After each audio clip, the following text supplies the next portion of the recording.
다시 보셨거나 처음 보시는 분들 저희가 알고 싶어서 그러는데 오늘 처음 보신 분 혹시 계시면 손 들어주시겠어요? 네. 그리고 혹시 다시 보시는 분들 거의 반반 정도 되는 것 같네요. 오늘 이 자리에 감독님까지 얘기 나누면서 마지막에는 관객분들의 질문과 영화에 대한 감상 들어보는 시간 가질 거고요. 질문해주신 분께는 저희가 마련한 노트북을 기념으로 드릴 텐데요. 노트북 공책입니다. 노트북으로 오해하시면 안 되고요. 공책 드릴 테니까 제가 아까 봤는데 굉장히 예쁘더라고요. 받아가시면 영화 기억하시는데 도움이 될 것 같고요. 네, 바로 이 노트북입니다. 굉장히 멜로한 공책인데요. 이따가 많이 받아가시길 바라겠고요. 감독님 이번에 다시 보셨을 때 가장 크게 느꼈던 감정은 무엇일까요? 현실이 없을 것 같다는 비관만은 아니셨을 것 같은데요.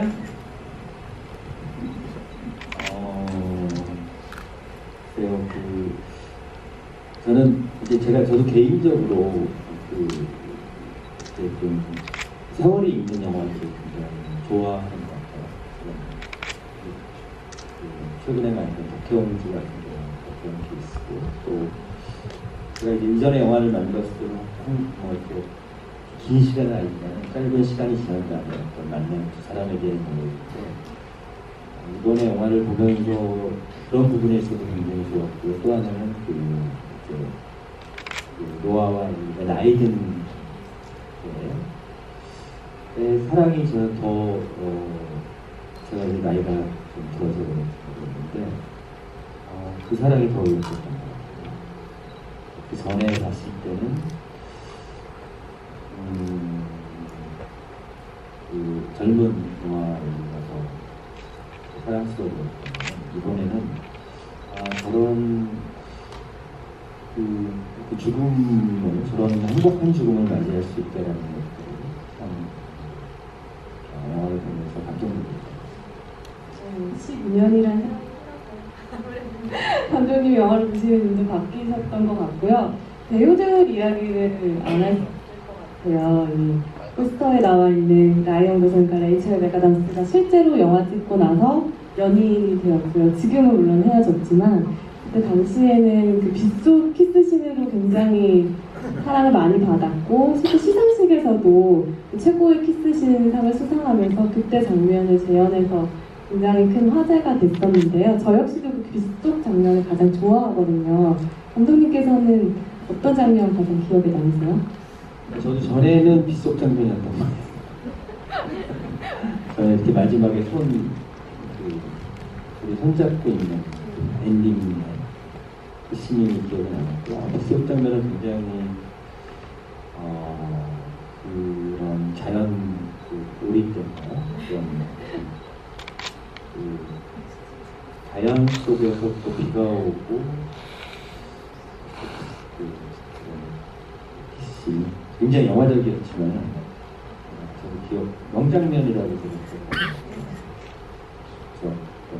이거는 그 장면도 좋았지만은 엔딩에 두 손을 잡고 있는 장면이 굉장히 기억이 나요. 빗속 씬을 보면서도 다시 봤는데도 좋더라고요. 굉장히 두근거리게 만들고. 그래서 생각해보니까 멜로 영화에서는 유난히 비가 많이 내렸던 것 같아요.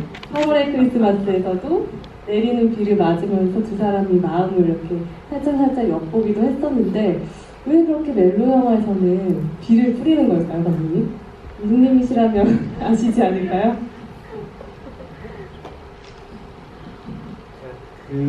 저도 이제 우리가 그냥 일상에서도 이렇게 뭐 예를 들면 봄이 딱 오는 날 어떤 순간이 있잖아요. 이렇게 춥지가 않네 했을 때 그런 기분이라는 게 굉장히 마치 연애가 같은 그런 기분이 들어요. 그러니까 가을이 처음 왔을 때 날씨도 그런 것 같아요.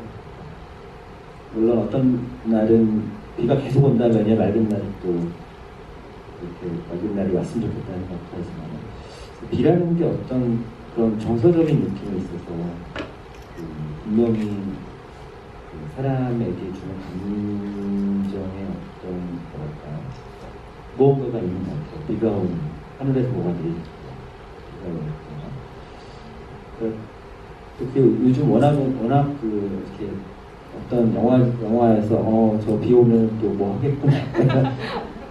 그래서 관객분들이 너무나 많이 영화를 보시니까 그런 이 부분도 있지만은 어쨌든 비가 온다라는 거는 그냥 우리가 영화를 봐서뿐만 아니라 일상에서도 비 올 때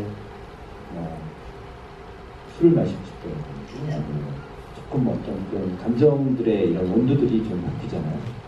그런 면에 있어서 비 오는 장면에서 어떤 감정심도 슬픔을 표현할 때라든지 조금 좀 그런 경우가 좀 있는 것 같아요. 우리 약간 비 올 때는 뭐랄까요? 부산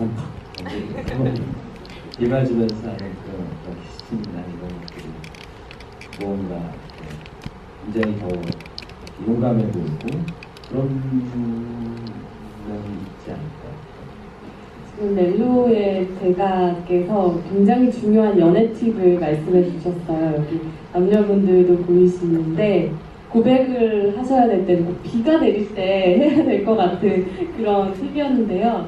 그 젊은 엘리와 노아를 연기한 배우들 말고도 노년이 되어서 굉장히 깊은 사랑을 보여준 엘리와 노아도 인상적이었는데 특히 엘리 역할의 지나 롤랜드 같은 경우에는 저도 굉장히 좋아하는 배우인데 존 카사베츠 감독의 글로리아에서 열연을 했던 배우예요. 이 존 카사베츠 감독은 미국 인디씬에서 굉장히 전설적인 감독인데 그의 아들인 닉 카사베츠 감독이 노트북을 만들면서 어머니를 캐스팅을 했는데요.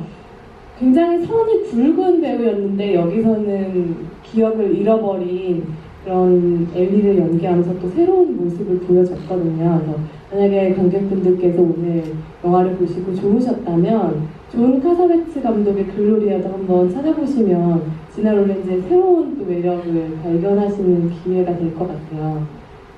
노년의 사실 사랑이라는 것이 영화에서도 많이 다뤄졌고 소설이나 다른 매체에서도 많이 다뤄졌었는데 이렇게 낭만적이게 그려진 건 저는 사실 본 적이 없거든요. 선생님께서는 어떻게 생각하시나요? 이 영화의 저는 굉장히 큰 장점 중에 하나가 그런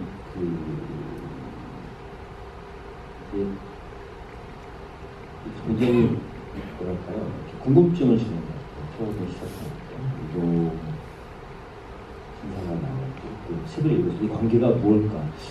이 남자가 혹시 그 군인이었던 다리 이 사람이었나 이렇게 계속 그 전에 봤을 때 그런 어떤 생각들을 많이 해주는데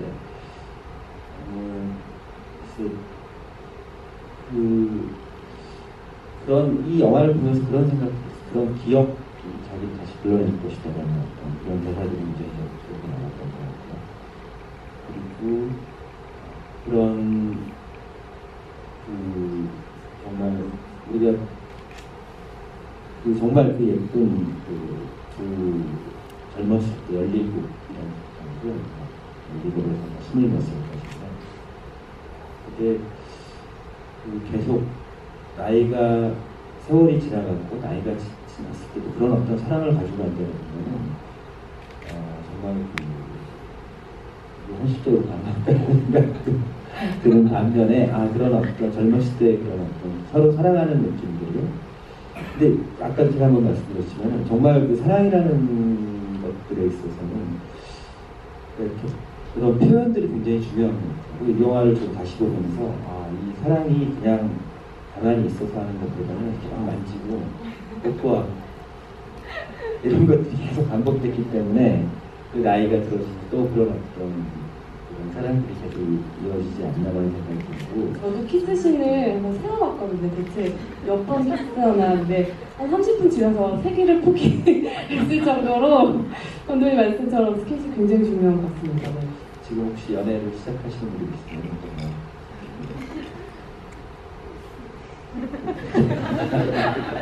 적극적으로 네, 두 번째 연애팀이었고요. 실제로는 연인이 됐지만 촬영하면서 촬영 시작 전에는 둘 사이가 굉장히 쉽게 가까워지지 않고 어색하고 또 심지어는 기싸움도 해서 분위기가 많이 안 좋았다고 해요. 이 레이첼 메가담스와 라이언 고슬링이. 그래서 이 카사베츠 감독이 사실 멜로에서는 이 배우의 감정선이 가장 중요하잖아요. 뭐 모든 영화가 다 그렇겠지만 특히 더. 그래서 이 두 사람을 가깝게 만들기 위해서 막 자리도 많이 마련하고 중간에서 굉장히 많은 노력을 했다고 해요.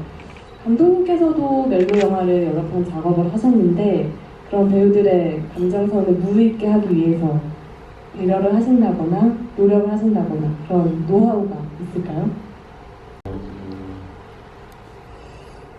이제 실제로 그런 경우도 있죠. 배우들이 연기자로서 그 작품을 하면서 만나서 연애를 하는 경우도 많이 있었던 것 같고 또 알려지지 않은 경우도 굉장히 많은 것 같고 실제로 제가 봤을 때는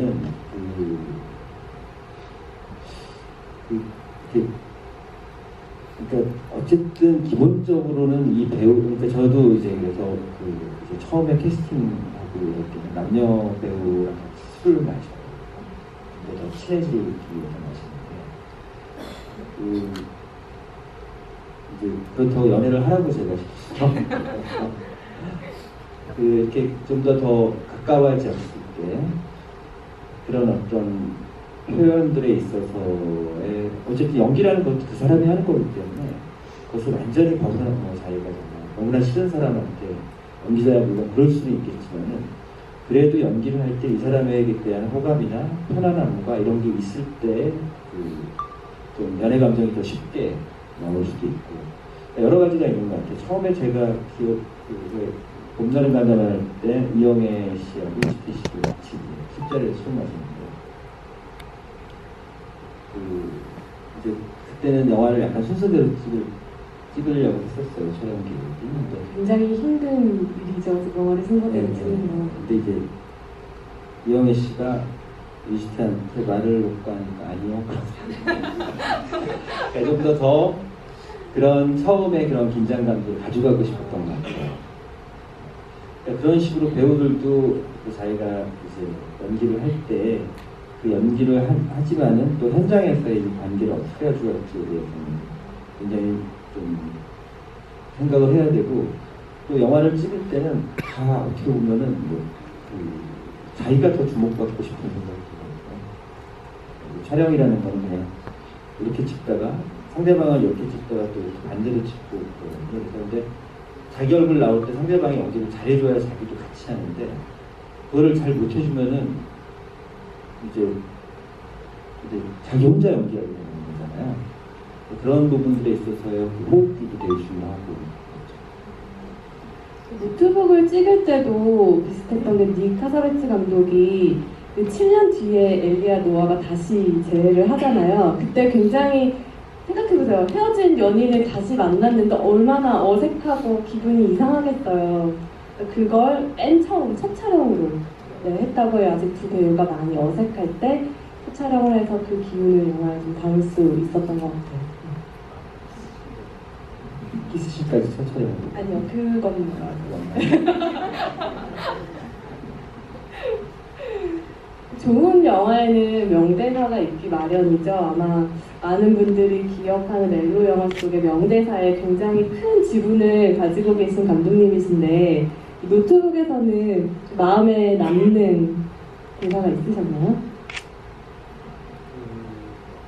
기억력이 좋지가 않아서 그 책을 기억을 다시 되살리는 거는 네네네. 나중에 나이들 노아가 네, 그 대사가 기억에 남았던 것 같고 그거는 진짜 물어보시지 생각 중이가지고 생각이 안 나요. 가만있어.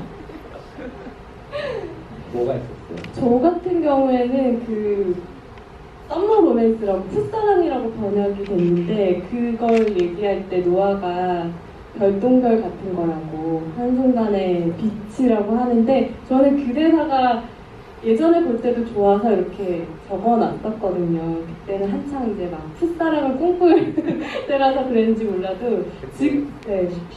이게 몇 년 전인지? 이게 12년 전. 12년 전. 네, 물론 10대는 아니었습니다. 그런데도 그런 사랑을 꿈꿨고요. 그래서 적어놨었는데 이번에 다시 봐도 그 대사가 굉장히 많이 남더라고요.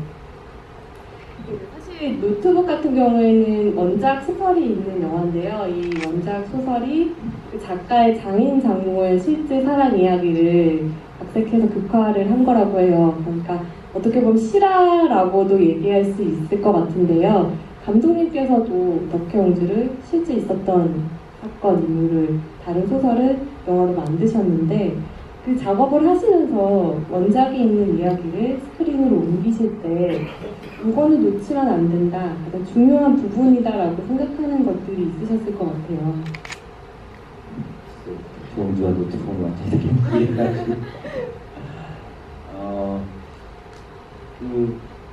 그러니까 이제 소설하고 또 실제 있었던 얘기를 이제 영화로 만드는 거에 있어서 좀 어려운 점이 굉장히 있는 것 같아요. 시간적인 소설이나 또 실제 있었던 얘기는 굉장히 긴 얘기잖아요. 영화는 어떻게 보면은 굉장히 추적해야 되고 생략해야 되고 또 어떤 경우는 이야기가 연결되려면 그 실제 있었던 얘기 구성을 좀 바꾼다든지 이런 어떤 부분들에 있어서의 가져가는 데 있어서 다른 부분들이 생기는 것 같아요. 원작과 또 실제 삶에 있어서도 그렇고 그런 부분들이 이제 그러니까 제가 아까 우리 그 얘기 했었죠. 그러니까 이 영화를 보면서 저는 노아가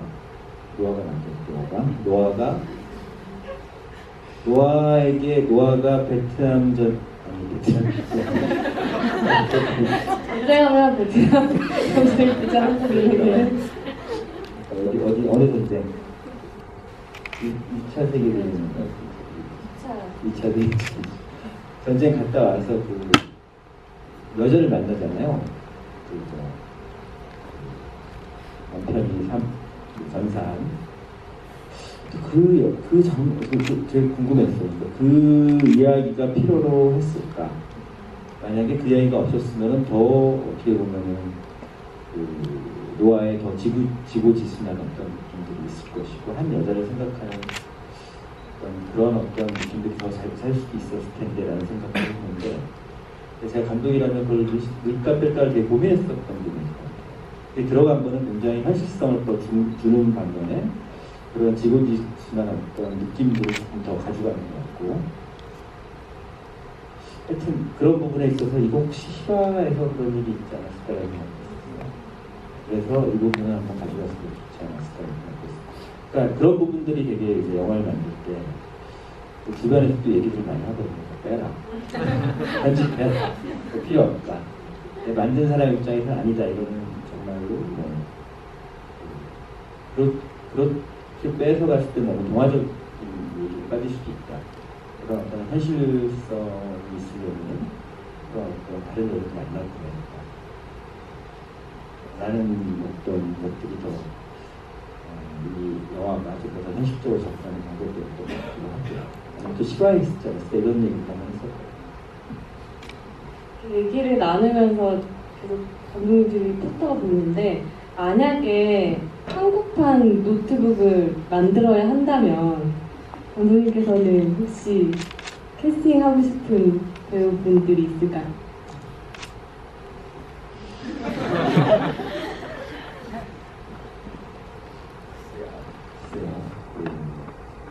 근데 약간 유연석이랑 좀 다른 느낌이에요. 유연석이랑 다른 느낌인데 옆모습이 커플이 좀 글쎄 누가 있을까요? 그러니까 캐스팅하려면 17살에서부터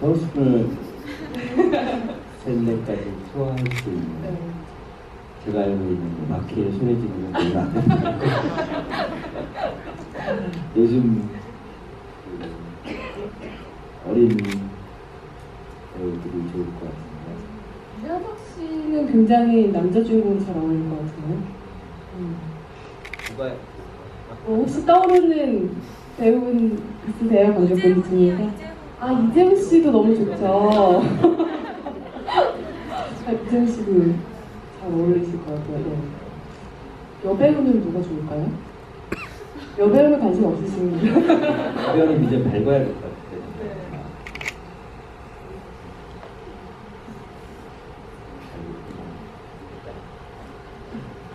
씨도 괜찮은 것 같고요.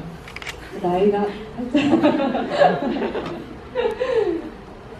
한국팝 노트북이 나온다면 저는 유연석 씨나 이재현 씨를 남자 주인공으로 추천하도록 하겠습니다.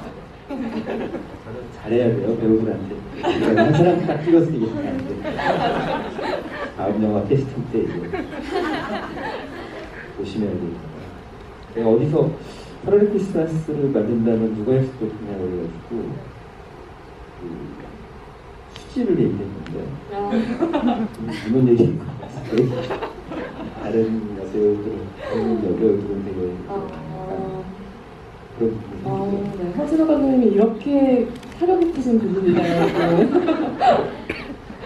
그러면 저희가 관객분들이 영화 어떻게 보셨는지와 뭐 저나 감독님께 질문이 있으시면 영화에 대해서 질문 시간을 가져보도록 할게요. 꼭 질문이 아니더라도 영화에 대한 감상을 주셔도 관계자분들한테 도움이 될 것 같고요. 손을 들어주시면 저희가 진행을 드리겠습니다.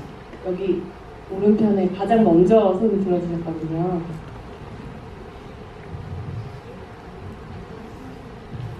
네, 안녕하세요. 일단은 만나뵙게 된 거예요. 극장에 다녀오셔서 스포일러 개봉한다는 걸 알고 있었는데 생각보다 좀 늦게 끝나서 부끄럽게 되셨는데 부끄러움 못 가고 일단 이거는 시상에서 제공을 주고 이 자체가 너무 좋다고 예전에 한 2년 전에 보고 나서 다시 올라가는 영화인데 다시 봐도 너무 좋은 영화고 이런 상황이 있을까 싶기도 하지만 참 너무 개인적으로 감독님 영화들 중에서 덕혜옹주를 제가 3번 이상 봤었거든요. 아마 기억이 잘 영화였고 그 감독님 영화 중에서 제가 감독이 봤던 호응 시절이라는 영화가 있어요. 2011년 2월달에 올림픽 때 캐나다에 수련을 다녀오면서 비행기 여행을 봤던 영화인데 그런 사람 얘기가 참 너무 감동을 받았던 기억이 너무 좋았던 기억이 나고 혹시 개인적으로 질문 드리면 앞으로 그 이제 표현이 그런 무거울 수도 있고 어쩌면 우리가 알아야 될 의미를 영화를 만드셨으니까 앞으로 멜로 영화를 또 만드신다면은 어떤 종류의 만들고 싶으신지 저도 너무나 감독님의 멜로 영화를 기다리고 있는 관객으로서 굉장히 궁금한 점이거든요. 어떠신가요? 저는 이렇게 멜로 영화를 데뷔작부터 이렇게 쭉 만들어 왔었는데 이제 난 멜로를 안 할 거야라고 생각을 많이 했었어요. 근데 다시 멜로를 하게 되는데 멜로라는 게 재밌는 부분이 감정 처음 만났을 때 설레임이나 좋았을 때 빠져드는 또 헤어지고 이런 감정의 그런 희노애락이라고 할까 그런 것들이 다 있어가지고 영화를 만들 때 재밌어요. 그런 어떤 감정들을 우리가 막 폭발씩 찍고 액션씩 찍고 하는 재미도 있겠지만 또 감정을 사람의 감정을 표현하는 재미도 있거든요. 그래서 배우들도 많이 멜로를 해보고 싶고 그러는데 멜로 영화가 그 지금 한국 영화 시장에서 잘 안 돼요. 그래서 왜 안 되나 그러니까 이렇게 만들어지기가 참 쉽지 않은 그런 장르가 되는데 그러니까 항상 그러니까 뭐 제가 전에 만들었던 큰 영화, 예산이 많은 큰 영화도 그런 영화들도 만들면서 또한 정말 이렇게 그런 작은 예산이겠지만 멜로 영화를 만들고 싶은 욕심이 있는 것 같아요. 근데 어떤 이야기를 하느냐는 굉장히 중요한 것 같아요. 여러분들 지금 뭐 TV 드라마나 멜로라는 게 너무나 그 가깝게 TV에서 많이 볼 수 있는 것들이 많기 때문에 그런 새로운 이야기를 가지고 만들어야 되겠다는 생각을 하면서 계속 고민을 하고 있습니다. 덕혜옹주를 떠나보내신 지 아직 얼마 되지 않았긴 했지만 혹시 다음 영화의 어떤 단초가 될 만한 것들이 지금 떠오르시는 상태이신가요? 어떠신가요? 아직은 그냥 계속 이렇게 텔레비도 많이 봐요.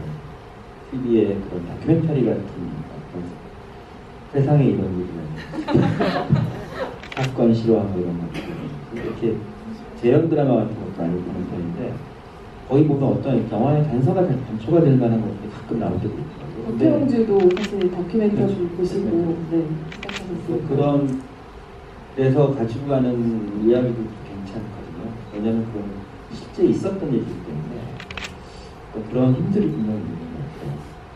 그리고 뭐 소설책도 좀 있고 근데 제가 이때까지 해왔던 영화들이 다 어떻게 보면 제가 이렇게 기획을 했다고 해야 되나 아니면 시작이 됐던 영화들이 가지고 또 제가 시작해서 영화를 만든 데는 시간이 많이 걸려요. 좋은 시나리오를 찾고 있습니다. 지금. 기다리고 있겠습니다. 그럼 다음 질문을 받아볼게요. 네, 여기 세 번째 줄에 계신 여성분.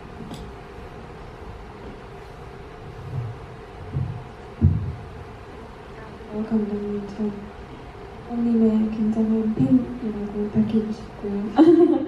저는 개인적으로 8월의 크리스마스도 되게 가슴 아프게 봤었고 웬만한 그게 무릎을 치면서 하면서 봤었거든요. 이 자리를 빌어서 다른 분들께서 그 감독님의 그런 작품을 보실까봐 정확하게 말은 못하겠지만 한편에서는 노트북처럼 세상을 떠나는 상황이 있고 또 한편에서는 정말 와 맞아 저거지 하면서 되게 공감을 하면서 현실적으로 다툼을 보이는 장면이 되게 인상 깊었었어요. 그래서 감독님께서도 혹시 노트북을 보면서 아 이 장면은 내 작품이랑 되게 뭐 비슷하다 아니면은 뭐 이 장면 공감을 하면서 봤다 하는 장면이 있으신지 네 궁금해요.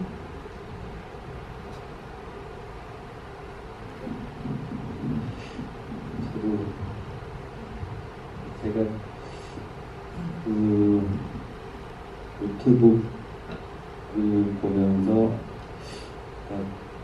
저는 그 반대점에 있는 영화를 좀 만들었어요. 예를 들자면 행복 같은 영화 보시면 많겠지만 이렇게 저는 이렇게 그러니까 물론 이 노트북에 있어서도 그런 헤어짐이라는 그런 과정이 있지만 그것이 어떻게 사람이 변하니에 대한 건 아닌 것 같거든요. 그래서 저는 이제 변하는 거에 대한 얘기들을 좀 많이 했던 것 같은데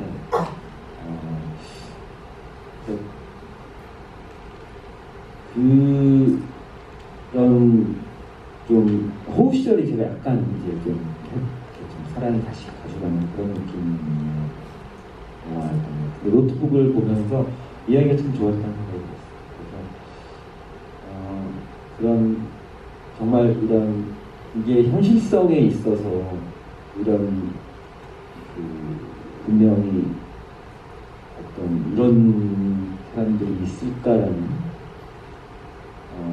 그런 생각을 하면서도 볼 수는 있을 것 같은데 어떤 영화적으로서 그 영화를 보는 순간에 있어서의 어떤 행복감 같은 것들을 분명히 주는 것 같아요.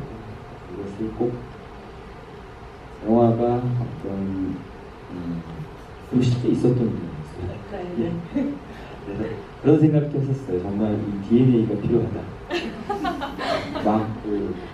서로 막 표현을 하고 둘이 만난 거가 그렇게 운명적이지도 않잖아요. 어떻게 보면 평범하다고도 할 수 있죠. 영화를 보면서 아 저렇게 무모하게 남자가 하는데 넘어갈 수가 있나? 라는 생각이 시점이 좀 들었는데 그러면서 아 저렇게 무모해야 되는구나 연애를 하려면 이런 생각이 들었고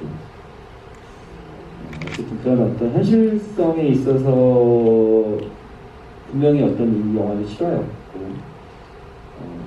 그것이 주는 어떤 이런 따뜻함과 이런 그 영화를 보면서의 어떤 행복해질 수 있는 그런 영화에 있어서의 굉장히 장점을 가지고 있는 영화인 것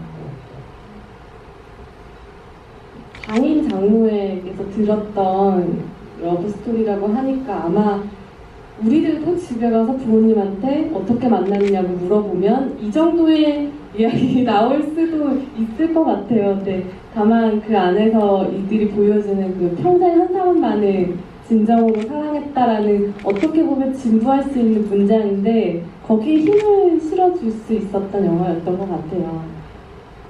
다음 질문 받아보겠습니다. 네, 여기 와 계신 많은 분들이 그렇겠지만 저 역시 감독님의 팬이라고 말씀드리고 싶고요. 사실 감독님의 영화를 좋아하는 많은 분들이 노트북이라는 영화랑 연관을 짓기는 약간의 거리감이 있다고 저는 생각을 하거든요. 그래서 지금 감독님이 말씀하시는 걸 들어보면 자주 말씀하시는 단어가 현실적, 표현, 스킨십 이 단어를 지금 많이 하고 계세요. 그래서 다소 어색함을 느끼고는 있는데 그래서 저는 감독님께 드리고 싶은 질문이 이런 영화를 보다 보면은 희생하는 사람들이 나와요. 마사가 그랬고 또 론이 그랬듯이. 근데 지금 생각나는 영화들을 보면은 이렇게 희생하는 사람 그런 조연들은 다른 영화들을 보면 그 사람들끼리 눈이 맞았다라든지 그런 식의 로맨틱 코미디밖에 떠오르지가 않거든요, 사실. 근데 감독님 시선 있어서 이렇게 희생하는 사람들, 해피엔딩을 위해서 슬퍼하는 사람을 바라보는 감독님의 시선입니다.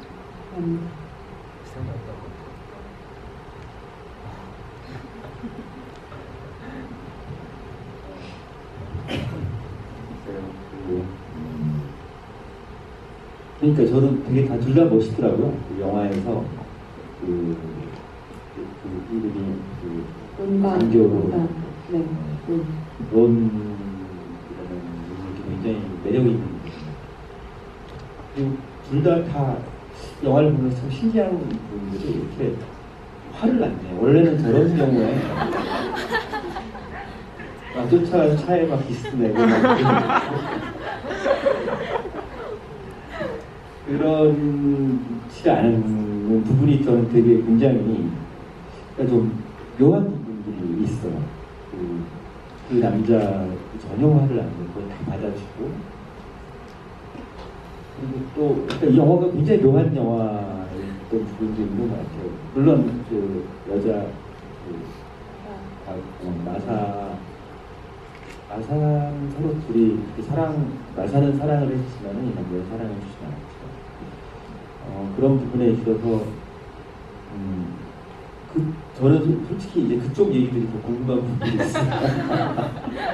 왜냐하면 그게 더 현실적인 부분이 있기 때문에 궁금한 부분도 있죠. 근데 하여튼 이 영화에서의 그런 부분들에 있어서가 되게 또 묘한 부분. 분명히 어떤 감독이 이야기를 만들려고 했을 때 더 찾아와서 뭔가 더 이렇게 뭐랄까요 위기를 주고 그래서 더 문제가 돼야 될 것 같은데 이상하게 부모도 그렇게까지 순서적으로 안 하고 그래서 이 영화는 굉장히 정말 악인이 안 나오는 착한 영화, 정말 착한 영화가 하여튼 저는 이제 약간 그런 쪽에 시선들이 많이 갔던 영화 중에 하나예요. 그래서 그들은 어땠을까라는 것들이. 근데 뭐 정말 그 라샤도 같이 술 저녁 먹고 참 좋은 여자가 재밌는 여자거든요. 이런 질투라든지 뭐 그런 상처나 이런 부분에 있어서가 많이 나오지 않는 영화인데 아무튼 그런 또 색다른 재미가 있는 영화 같습니다. 아무래도 경제적으로 주인공에게 집중하다 보니까 그런 것 같고 원작 소설 자체가 작가가 장인 장모에게서 들었던 얘기라고 하니까 장인 장모께서 본인들에게 좀 유리한 원작을 각색해서 들려주지 않았을까라는 생각도 살짝 드네요. 질문을 들어보니까. 네. 하지만 이 아름다운 영화를 좀 그렇게 상처 입히고 싶지 않은 마음이 더 크고요. 다음 질문도 받아보도록 하겠습니다. 네, 여기 두 번째 줄에 계시나요?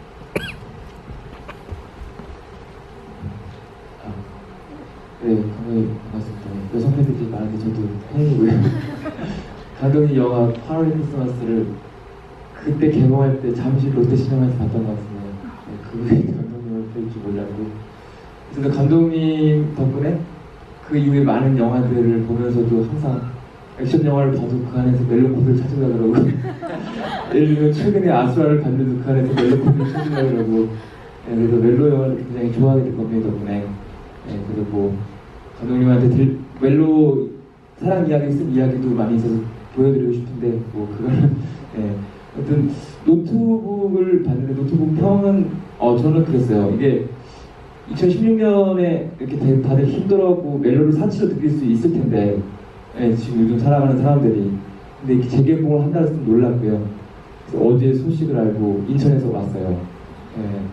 너무 일단 두 번째 봤는데 개봉할 때 봤고 지금 봤는데 시간이 지났는데도 물론 심파적인 요소가 굉장히 많은데도 불구하고 이제 그런 마사 그런 캐릭터들이 있었기에 지금 2016년에도 개봉할 수 있지 않나 조금은 감독님과 다른 시각에서 그게 어떤 좀 현실성을 주면서 지금을 살아가는 연인들한테 조금 이렇게 어필을 할 수 있지 않을까 해서 개봉하는 것 같은 느낌이 있었고요.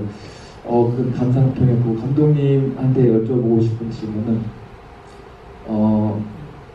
이제 8월 크리스마스를 가장 좋아하는 것 같아요. 물론 감독 영화 다 좋아하는데 그 서울랜드에서 올라갈 때 놀래서 손 잡는 거 말고는 멜로는 손 한 번 안 잡잖아요. 팔로 그 영화에서 그런 영화를 만들 때 이제 물론 그 당시도 되게 신파 영화가 많이 흥행을 하고 했었는데 그런 그 제작자를 설득하기 힘들었을 테고 본인 감독 스스로도 어떻게 감을 일으킬까 관객들한테 그래서 어떤 고민이 있으셨고 어떻게 중심을 잡고 가셨는지가 굉장히 궁금합니다. 그러니까 굉장히 오래된 영화죠. 촬영은 2000년이 아니고 2000년이 아닌 1997년도에 촬영을 했거든요. 98년도에 개봉을 했고 근데 그 당시에도 영화가 한석규라는 배우는 그 당시에 뭐 지금 설광호 이런 최고의 배우였죠. 흥행적으로나 연기력으로나. 한석규라는 배우를 캐스팅했으면 영화가 촬영에 다 들어갈 수 있는데 근데 투자가 잘 안 됐어요. 그 이유가 상업적이지 않다라는 이유가 있었던 거예요. 그래도 그 영화가 그래도 들어갈 수 있었던 힘 중에 하나는 아마도 좀 다르다라는 거였던 것 같아요. 다르다. 예전에 나왔던 그런 멜로하고는 좀 다른 부분이 있어서 해볼만 하지 않느냐라는 생각을 했었던 것 같아요. 제작자 사이더스 문호프로 많은 영화를 특히 뭐 권정호 감독 임상수 굉장히 많은 영화를 제작했던 사람인데 근데 그 당시에도 어쨌든 그 투자가 굉장히 어려웠던 부분이 좀 있었던 것 같아요. 그리고 그 당시 제가 잘 몰랐던 것 같아요. 흥행에 대한 것들 그냥 지금이야 뭐 그런 부분들에 있어서 저도 이제 많이 알게 됐고 그러니까 그 영화가 그렇게 그런 상업적인 성공을 거둘 수 있었던 거는 저는 약간 새로웠다라는 부분들이 있었던 것 같아요. 글쎄 이제 그런 영화들이 그때는 이제 영화가 멀티플렉스가 없을 때였으니까 정말 옛날 영화였어요. 위에서 이렇게 내려다보시는 정말 옛날 영화인데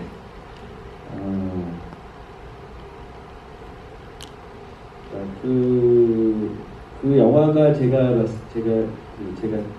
그 영화를 굉장히 초심으로 만들 수 있었던 부분들이 있었던 것 같아요.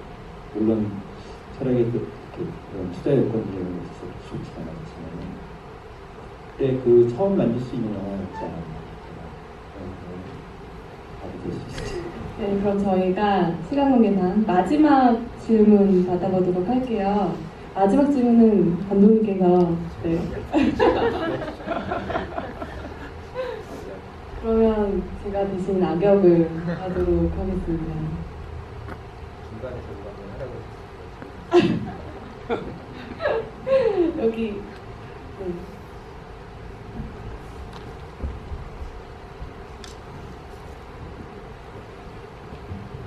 감사합니다.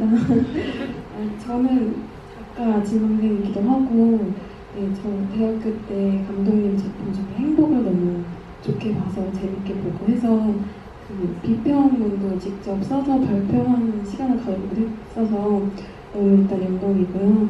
저 일단 노트북 영화를 개봉하고 나서도 봤었고 다시 보러 온 건데 친구한테 추천을 할 때 그 어린 시절 얘기만 기억이 나더라고요, 이상하게. 그래서 생각을 해봤더니 제가 그 나이쯤 만난 친구랑 20대 초반까지 되게 이렇게 열렬히 만났어서 그 생각에 되게 많이 취해 있었는데 뒷부분이 기억이 잘 안 나는 거예요. 그래서 그 이유를 생각해 보니까 저는 그 친구랑 헤어져서 안 보고 살고 있지만 이분들을 만났잖아요. 아마 그래서 그 뒷부분이 기억이 안 나지 않았나 하고 오늘도 굉장히 많이 울었거든요. 그렇기도 하고 저는 멜로 영화를 늘 기다리기도 하고 글을 쓸 때도 참 많이 공부하려고 노력하고 쓰려고 노력하는데 감독님이 아까 말씀하셨던 것처럼 멜로가 이제 영화 시장에서 하기가 너무 힘들어져서 많이 기다리고 있거든요. 근데 저같이 작가 지망생이나 멜로 영화를 사랑하시는 영화인들이 앞으로 어떤 공부를 하고 고민을 해야 다시 멜로 영화를 많이 만날 수 있을지 그래도 멜로 대가 감독님께서 한 말씀 해주시면 좋겠습니다.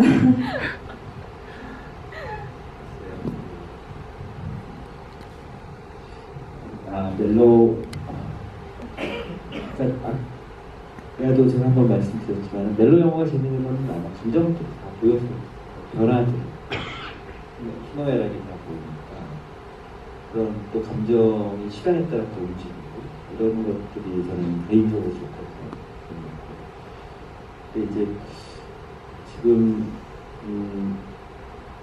이제 어떤 굉장히 멜로 영화가 굉장히 위기에 있는 거예요.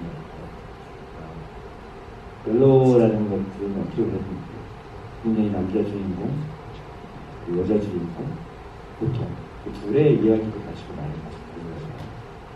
근데 이제 그런 영화들보다는 요즘은 굉장히 멀티캐스팅에서 굉장히 많은 인물들이 나오는 영화를 선호를 하고 또 다른 부분에 있어서는 분명히 극장 환경도 제가 처음에 정말 옛날 사람 같이 얘기하지만 97년도면 굉장히 옛날이 되버렸잖아요. 그 당시나 제가 봄날은 간다 만들었을 때나 행복까지만 해도 그렇게 이 사운드 시스템이 사운드라는 것이 또 극장에서 주는 사운드가 이렇게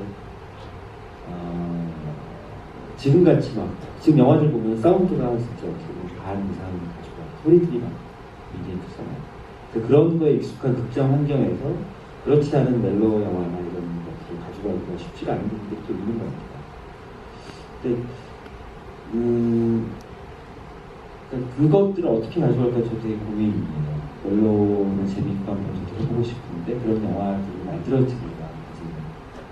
영화는 자기 혼자 글을 써서 끝나는 게 아니라 이것이 굉장히 몇십억이 드는 돈을 가지고 영화를 만들어야 되는데 그것이 상업적인 대중적인 것들이 굉장히 중요한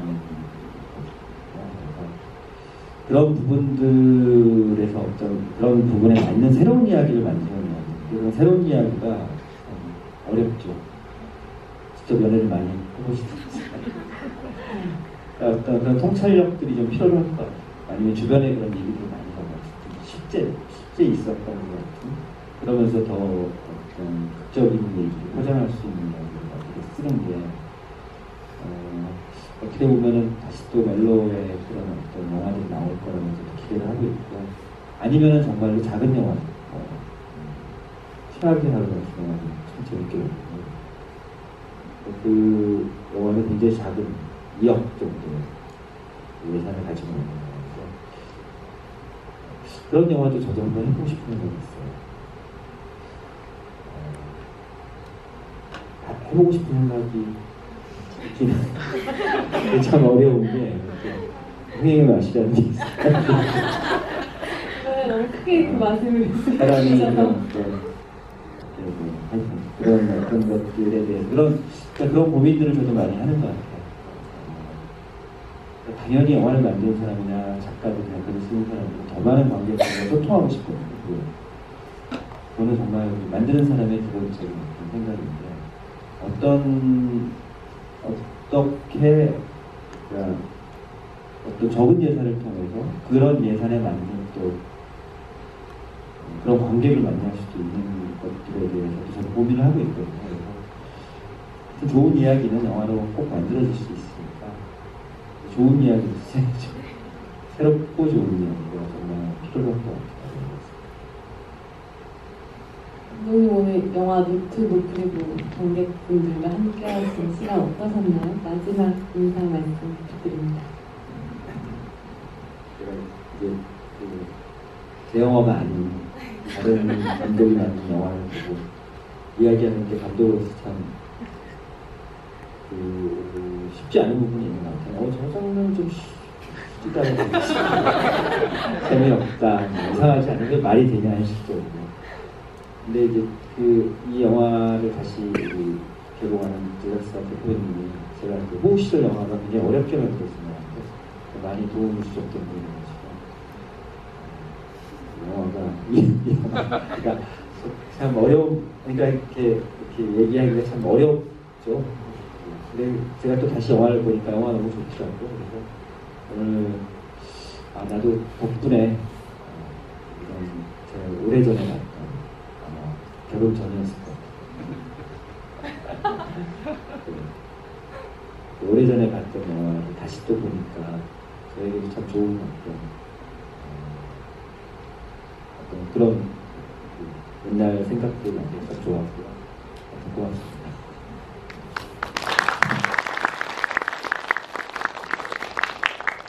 영화 시작할 때 늙은 노아가 자기 소개를 하잖아요. 나는 보통 사람이고 보통 삶을 살았다고 하는데 영화를 다 보고 나면 그렇게 보이지 않잖아요. 영화를 다 보고 나니까 그런 생각이 들더라고요. 보통 사람은 있어도 보통 사람은 없다라는 생각이 들었는데 저 역시도 사실 사랑 영화 그거 다 뻔하지 다 아는 얘기야라고 생각하는 부분들이 있었는데 노트북을 보면서 그 다 아는 얘기에 좀 신기함을 다시금 깨우쳤던 것 같아요. 여러분들에게도 그런 시간이 되셨길 바라고요. 늦은 시간까지 함께해 주셔서 감사합니다.